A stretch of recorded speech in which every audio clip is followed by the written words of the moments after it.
Hey, this is Spencer again for Team 694, Stuypulse, Divers and Robotics, and we're here for another quick lesson, and this one is Fundraising Basics. There are a few things that every team needs so that they can show sponsors and be responsible for their own fundraising. The first one is a mission statement. What is a mission statement, you may ask? A mission statement is basically you're describing the purpose of your team and what it's trying to do. Mission statements should be short, concise, and philanthropic in nature. They should be showing how your team plans to improve upon an area, a population, a demographic, and this is very important because it's often the first thing that your sponsors will ask about or that they will see in a grant application. You should work very hard and try to make sure that the wording is, like I said, concise and consistent.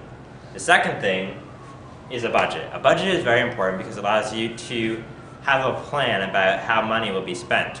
You need to have a budget that includes your incomes and your expenditures.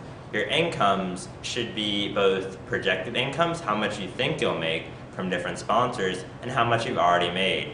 You should be basing these incomes on how much you need to make. For example, if it costs your team $10,000 to build a robot, you know you need at least $10,000 for parts and another $10,000 or $5,000 for registration, depending.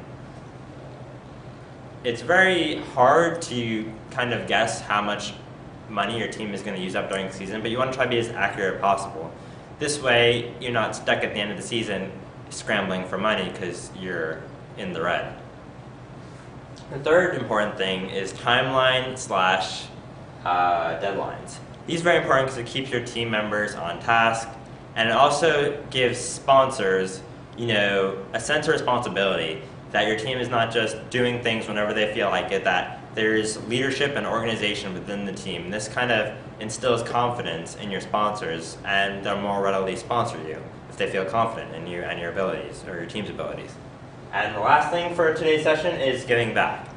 The sponsor is giving you all this money, and what they want in return, there's always something they want in return, it doesn't have to be monetary, it doesn't have to be financial, it doesn't have to be whatever. It has to be, you should show your gratitude. You should express your gratitude. You should invite them to come during the build season, invite them to come during competition, spend time getting to know your contacts with your sponsors. For example, Team 694 every year writes team essays, thanking the sponsors and writing about our experience during the season. That's it for today. I hope you had a great time watching, and I hope you'll stay tuned. Thank you.